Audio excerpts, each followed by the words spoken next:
Mengembangkan cinta kasih ketika duduk, berjalan, berdiri, serta berbaring, selagi tiada lelah, akan mengkondisikan untuk tidak terlahir di rahim manapun juga. Saudara-saudara, para bapak dan ibu yang berbahagia, dalam kebaktian pada sore hari ini, tadi Anda setelah membaca parita, Anda juga bersama-sama telah melakukan meditasi cinta kasih. Meditasi cinta kasih ini sepertinya sudah menjadi satu tradisi di dalam kebaktian agama Buddha, sehingga banyak di antara kita yang mungkin selalu ikut meditasi cinta kasih pada waktu kebaktian, tetapi tidak mengerti apakah meditasi cinta kasih tersebut. Sehingga kalau ada pemimpin kebaktian mengatakan, marilah meditasi cinta kasih mulai, Anda duduk diam-diam. Anda tidak tahu apa yang Anda pikirkan, Anda tidak tahu apa yang Anda kerjakan. Selesai itu meditasi, sudah selesai, Anda melek dan Anda juga tidak merasakan bedanya. Tadi aku meditasi, apa tidur, apa ngalamun, apa mikirin rumah, apa mikirin pekerjaan, kita tidak merasakan bedanya. Nah, padahal meditasi cinta kasih ini sangat penting di dalam Dharma. Karena cinta kasih itu sendiri adalah menjadi dasar agama Buddha. Agama Buddha bukan didasari dengan kekerasan. Agama Buddha bukan didasari pada ancaman. Tetapi agama Buddha ini berdasarkan kasih sayang. Kenapa demikian, saudara? Karena mengembangkan kasih sayang dengan mengembangkan kekerasan itu sangat berbeda untuk mental kita. Anda boleh membuktikan, pada saat Anda marah-marah, Anda mengembangkan kekerasan, Anda mengembangkan kebencian ketika marah, maka tidur pun sulit. Mau tidur bisa berguling ke sana, berguling ke sini, sulit sekali tidur kalau Anda baru saja marah. Bahkan di dalam Dharma disampaikan, kalau kita sering marah-marah, muka langsung jelek. Ya, saya kira benar juga, karena tidak ada orang marah sambil tersenyum. Mesti orang marah itu sambil merengut, bibirnya dimoncongin, matanya dibelalakin. Ya untung kalau bisa kembali. Kalau tidak bisa kembali muka Anda seperti orang marah-marah terus, Anda boleh bayangin jadi apa hidup Anda. Berapa kali dalam kehidupan Anda menemui orang walaupun tidak marah tapi seperti mukanya marah. Pernah lihat itu? Ya, sepertinya mukanya kok serem sekali kok ini. Orang tidak ngapa-ngapa kok mukanya seperti marah-marah. Kenapa? Karena dia sudah suka marah, maka kemudian lahir lagi mukanya dikondisikan seperti orang marah. Nah, jadi orang yang marah itu tidur menjadi sulit, muka menjadi jelek, belum lagi napas menjadi pendek. Kalau Anda suka marah-marah kan nanti napasnya ngos-ngosan. Sebaliknya, kalau kita bisa memaafkan orang, musuh yang paling kita benci, musuh yang sekian lama sudah menjadi isi hati kita sebagai dendam, terus kita maafkan, ya sudahlah, semoga kesalahan kamu ini tidak kamu ulang lagi. Itu tidur kita menjadi nyenyak, muka menjadi berseri, rasanya dunia ini ringan. Para bapak ibu yang sudah bersuami istri, saya kira akan jelas sekali melihat suami istri kalau baru cekcok sulit sekali tidur. rasanya masih ada ganjelan di kepala. Tapi kalau suami istri ini setelah mengalami proses percekcokan dan diem-dieman beberapa hari, kemudian bisa saling akur, saling damai kembali, aduh rasanya lega sekali. Pernah Anda ngalami seperti itu kan? Pernah belum? Pernah ya? Ya pasti itu, pasti pernah. Ya, Anda mungkin malu saja ngomong ya, ibu ini berani sekali. Memang itu kenyataan loh. Nah, kalau kita bisa memaafkan orang dan kita tidurnya nyenyak, tentu kita juga kepingin di dalam kehidupan sehari-hari ini kita juga tidurnya nyenyak terus. Nah, oleh karena itu mengembangkan cinta kasih ini adalah menjadi pokok di dalam dharma. Dikatakan di dalam dharma, manfaat orang mengembangkan cinta kasih adalah nomor satu, tidurnya nyenyak memang. Gampang tidur, dimanapun saja bisa tidur. Selain gampang tidur dan bisa tidur, tidak gampang mimpi buruk. Mungkin kita gampang tidur, nempel bantal langsung amblas, nempel bantal langsung amblas, belum nyampe bantal juga udah amblas.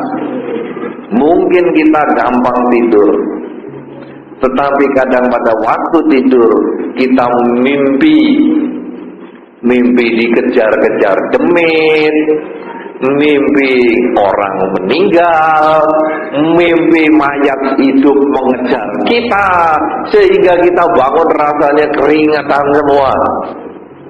Orang yang mengembangkan meta akan bebas, orang yang mengembangkan cinta kasih akan bebas dari mimpi buruk. Kemudian bangun pun seger. Jadi sudah tidurnya enak, tidak mimpi, bangun seger, berseri-seri mukanya, merasa tidur sudah cukup walaupun baru tidur 1-2 jam semalam. Kemudian juga batinnya menjadi tenang, batinnya bisa menerima kekurangan dan kelebihan seseorang. Ini adalah manfaat orang yang mengembangkan meta, sehingga kemana saja akan disenangi orang, dan kemana saja pikiran kita juga positif kepada orang lain. Nah sekarang bagaimana kita melatih meta?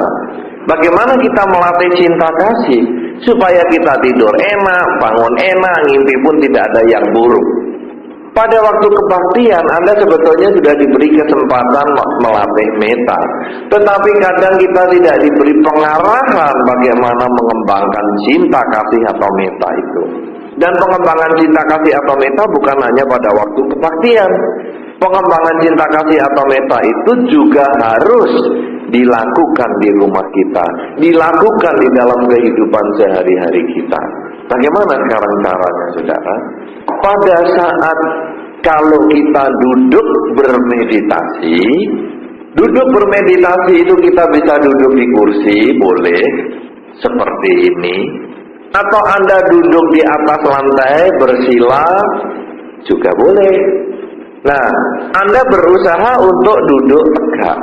Kemudian tangan Anda letakkan di pangkuan, tangan kiri di bawah tangan kanan.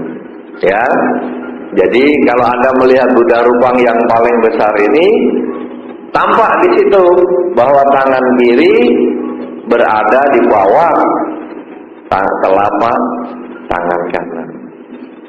Kemudian Anda menegakkan kepala Anda, menegakkan badan Anda, kemudian Anda menutup mata Anda. Dan meditasi cinta kasih ini di dalam hati Anda hanya mengucapkan, semoga semua makhluk hidup berbahagia. Semoga semua makhluk hidup berbahagia. Semoga semua makhluk hidup berbahagia. Itu diulang, terus kata itu diulang dan diulang. Ketika kita memikirkan yang lain, memikirkan pekerjaan kita, memikirkan rumah tangga kita, memikirkan keluarga kita, Anda harus sadari bahwa saat ini saya sedang duduk memperhatikan pikiran saya mengucapkan, semoga semua makhluk hidup berbahagia. Semoga semua makhluk hidup berbahagia. Itu saja yang Anda kerjakan 15 menit pagi dan 15 menit malam. Nah, apa manfaatnya di dalam kehidupan kita? Dalam beberapa waktu Anda latihan, mungkin belum terasa manfaat.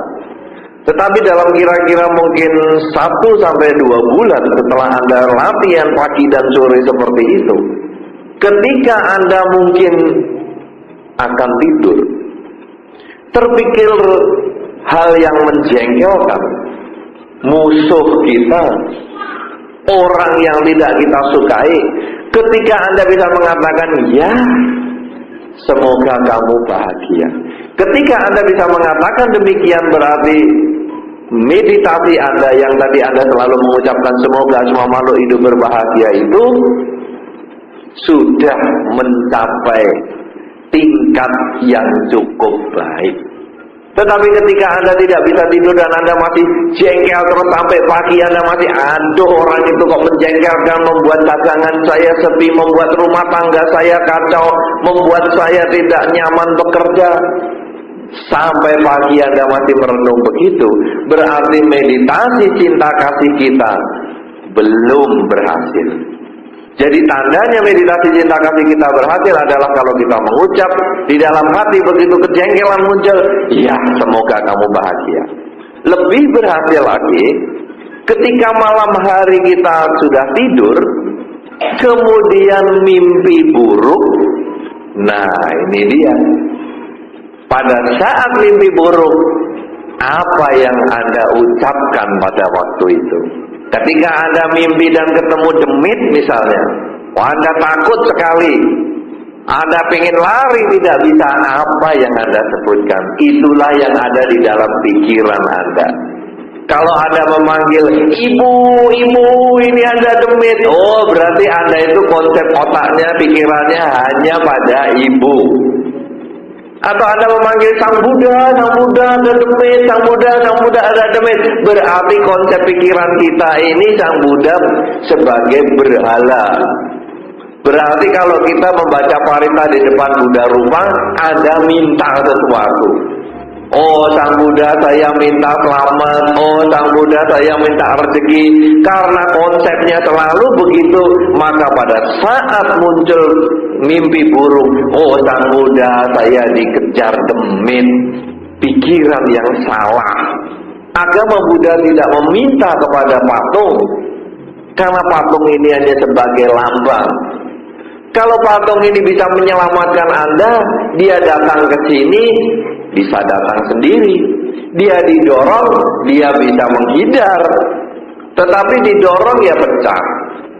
Datangnya ke sini juga digendong. Berarti sebetulnya patung sang Buddha ini hanyalah sebagai lambang. Nah, ketika kita sudah sering mengucap semoga semua makhluk hidup bahagia, semoga semua makhluk hidup bahagia, semoga semua makhluk hidup bahagia, mimpi buruk kalau tercapai, pikiran kita isinya semoga semua makhluk hidup bahagia, mimpi buruk itu kita juga bisa ngomong itu. Begitu lihat demit, pada saat dalam mimpi, semoga semua makhluk berbahagia. Walaupun Anda takut, Anda bisa tetap ngomong, semoga semua makhluk hidup bahagia, semoga semua makhluk hidup bahagia. Maka Anda sudah menguasai bagaimana mengendalikan pikiran agar penuh cinta kasih. Dan biasanya mimpi buruk itu, kalau Anda sering mengucapkan semoga semua makhluk hidup bahagia, mimpi buruknya hilang. Sudah pernah ada yang mencoba atau sudah pernah mengalami? Pernah belum? Oh, pernah mengalami mimpi buruk keluar kata-kata semoga semua makhluk hidup bahagia? Oh belum. Oh ya. Nah, itu sebetulnya nanti mimpi buruk itu bisa hilang dengan kalau kita mengucap semoga semua makhluk hidup bahagia. Nah, oleh karena itu Anda harus sering ulang-ulang kata-kata itu, sehingga ketika Anda mau tidur, Anda dipengaruhi oleh emosi. Ketika Anda sedang tidur, mimpi juga dipengaruhi oleh emosi. Setiap kali Anda emosi dan bisa Anda mengucapkan semoga semua makhluk hidup bahagia, hidup Anda akan menjadi lebih tenang. Dan apa yang Anda bisa dapatkan dalam kehidupan sehari-hari? Di dalam Dharma disampaikan bahwa orang yang mengembangkan cinta kasih ini hendaknya kita sering ucapkan ketika berjalan, berdiri, berbaring, selagi tiada lelap, selalu mengucapkan semoga semua makhluk hidup bahagia. Kalau tadi saya menyarankan pagi 15 menit, malam 15 menit. Pagi bangun tidur, Anda duduk di tempat tidur, kemudian tegak, tangan kiri di bawah telapak tangan kanan, kemudian kepala ditegakkan mengucap semoga semua makhluk hidup bahagia, atau Anda duduk di lantai. Malam pun juga demikian.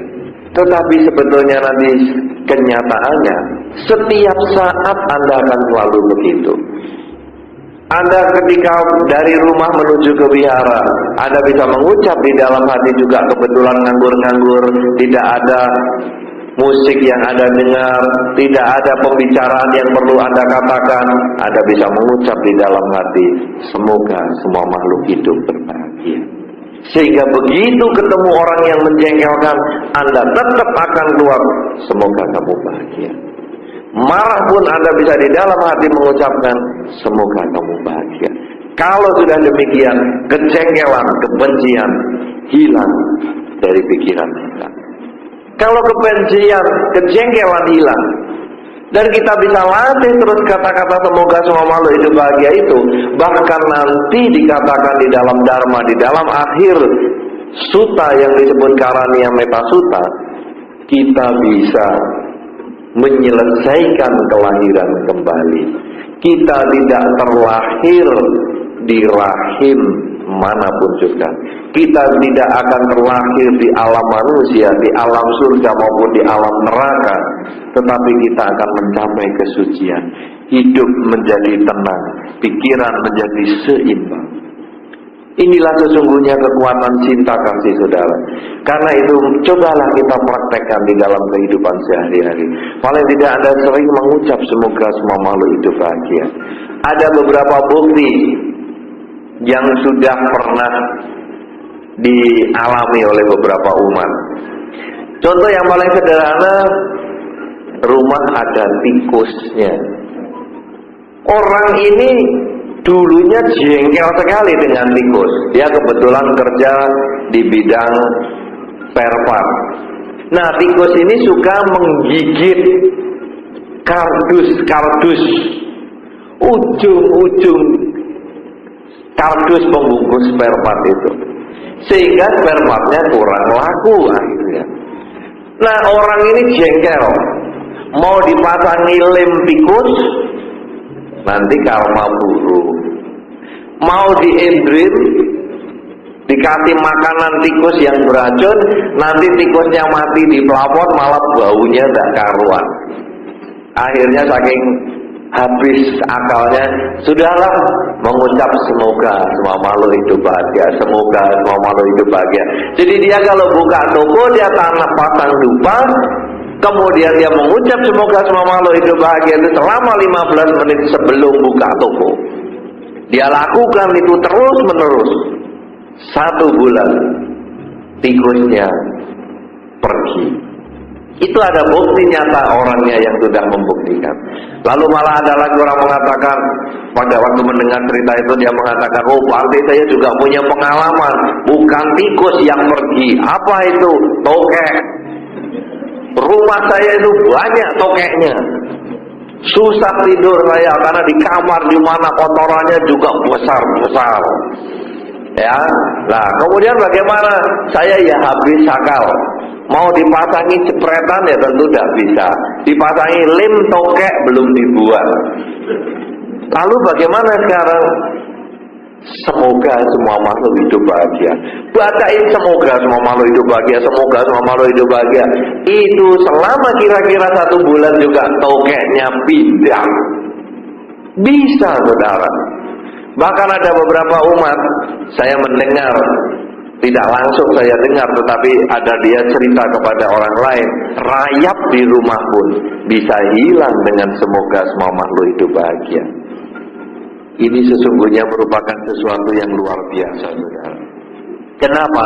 Karena ternyata dengan kata-kata semoga semua makhluk hidup bahagia itu, kita itu mengubah pikiran kita, mengubah gelombang tubuh kita. Anda tentu bisa tahu, Anda tentu pernah mengalami bahwa kalau kita ketemu dengan orang yang marah, kita rasanya tidak enak. Ya kan? Ketika orang itu mukanya mungkin biasa-biasa, senyum-senyum, tapi rasanya kita merasa orang ini nggak jujur, orang ini sepertinya menyembunyikan sesuatu, dan rasanya kita gelisah. Kenapa? Karena pancaran pikiran dia yang penuh kemarahan itu memancar dan kita terima. Sebaliknya, kita melihat orang walaupun kita nggak kenal, kita juga senang melihat dia. Orang itu menyenangkan, tidak menakutkan. Padahal tahu namanya juga tidak, tahu rumahnya juga tidak, tahu perbuatannya juga tidak. Tapi kita senang ketemu orang itu. Kenapa? Karena pancaran pikiran positif yang dia miliki itu yang kita bisa terima. Nah, alam ini seperti itu. Anda bisa merasakan orang yang tidak menyenangkan, Anda juga bisa merasakan orang yang menyenangkan walaupun Anda tidak kenal dengan dia. Demikian pula dengan makhluk lain. Apakah itu orang, apakah itu binatang, apakah itu makhluk halus, dia bisa membedakan orang yang menyenangkan ataupun yang tidak menyenangkan. Ketika kita berpikir memusuhi, maka tikus itu datang dan makin menggigit. Ketika kita berpikir memancarkan cinta kasih, maka tikus itu justru pindah. Karena dia merasa, aku seneng loh sama orang ini. Seperti Anda melihat orang yang belum Anda kenal, tikus pun juga begitu. Aku seneng, udahlah aku nggak mengganggu dia. Sebetulnya pencuri pun juga demikian. Ada orang yang mencegah rumahnya supaya tidak dicuri dengan cara memancarkan pikiran semoga semua makhluk hidup bahagia. Sehingga ketika pencuri itu mau ke situ, dia mengatakan, ya sudahlah, kasihan orang ini nggak usah dicuri. Bisa seperti itu, saudara. Kenapa? Karena pancaran cinta kasih ini luar biasa. Sang Buddha pada saat masih hidup, beliau pernah akan diganggu dengan orang melepaskan gajah untuk membunuh Sang Buddha. Gajah yang besar, gajah yang marah ini akan menyerang Sang Buddha. Tapi Sang Buddhanya memancarkan kasih sayang, mengembangkan pikiran penuh cinta kasih, sehingga gajah itu makin dekat, bukan makin galak, bukan makin kepingin menyerang. Justru gajah itu makin tunduk, makin tunduk, makin tunduk, sehingga begitu sudah dekat, Sang Buddha malah mengelus gajah itu. Ini satu bukti kekuatan cinta kasih, saudara. Anda yang tidak lulus ujian juga bisa dengan cinta kasih ini. Dulu ada satu mahasiswa Jawa Tengah yang ketika skripsi selalu ditolak. Skripsi selalu ditolak sehingga orang mengatakan, apa ini perlu uang? Belum tentu. Coba kamu kembangkan cinta kasih. Bagaimana caranya? Panggil nama dosennya.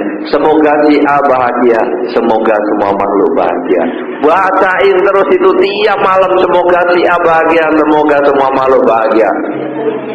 Dosennya dibegitukan, tapi dosennya tidak jatuh cinta tentu saja. Tetapi dosennya itu lalu punya rasa kasihan. Oh ya sudahlah, anak ini diluluskan. Padahal itu sudah beberapa semester tidak pernah lulus untuk skripsinya ini. Setelah 1 bulan kira-kira mengembangkan cinta kasih, dosennya langsung ACC lulus. Tapi ya tidak merit dengan dosen itu. Ya, jadi bukan mengembangkan cinta kasih, cuma ide yang baik juga dari Ibu Frida tadi. Orang yang memang kadang-kadang saya deketi dia kok nggak bisa ya, saya datangi tiap hari kok masih nolak terus ya. Bacain semoga dia bahagia, semoga semua makhluk bahagia. Tahu-tahu nempel juga. Bisa, tapi jangan disalahgunakan. Sama si A ya semoga semua si A bahagia, semoga semua makhluk bahagia. Si B juga begitu, si C juga begitu, si D juga begitu. Kumpulkan 7, Senin, Selasa, Rabu, Kamis, Jumat, Sabtu, Minggu. Wah, ini penyalahgunaan meta. Meta yang mestinya bisa tidur nyenyak, cinta kasih bikin tidur nyenyak, mimpi enak, bikin tidurnya susah. Karena harus mikir ini bagaimana menutupi yang satu ketemu yang satunya, malah jadi mimpi buruk. Tetapi sebetulnya bisa. Karena itu saudara-saudara, kalau Anda kepingin nenteng judul, salah satunya juga mengembangkan meta. Anda kepingin dengan siapa? Ngomong. Misalnya Anda kepingin dengan Pak Fatma, Anda bisa katakan, semoga Fatma bahagia, semoga semua makhluk bahagia. Sebutkan itu terus menerus, nanti Pak Fatma ketemu Anda bisa senyum-senyum sendiri. Anda bayangin juga Anda senyum-senyum sendiri. Kenapa? Karena meta ini kekuatannya besar dan ini sudah terbukti. Pengalaman banyak orang menghadapi binatang, menghadapi manusia, menghadapi musuhnya, bisa dikerjakan, bahkan menghadapi demit pun bisa. Oleh karena itu saudara-saudara, pelaksanaan meta jangan hanya sekedar pada waktu upacara kebaktian seperti sore hari ini. Jangan hanya seminggu sekali, tapi saya menyarankan kembangkan meta setiap saat, selagi berjalan, berdiri, berbaring, selagi tiada lelap. Terus ngomong di dalam hati, semoga semua makhluk hidup bahagia, semoga semua makhluk hidup bahagia. 1 bulan Anda mengerjakan hal itu, maka usaha pun Anda akan menjadi lancar. Ada orang susah bayar hutang, pancarkan meta kepada dia, semoga si A bahagia, semoga semua makhluk bahagia. Terus begitu, satu ketika nanti akan terjadi kekagetan. Orang itu datang bayar hutang kepada Anda. Tapi jangan orang yang nagih hutang juga Anda gitukan. Semoga si A bahagia, semoga semua makhluk bahagia. Anda mengharap tidak ditagih, biar dikasihani. Janganlah ditagihlah. Saya boleh hutang tapi nggak usah bayarlah. Itu penyalahgunaan cinta kasih lagi. Jangan yang negatif dikerjakan, kerjakanlah yang positif.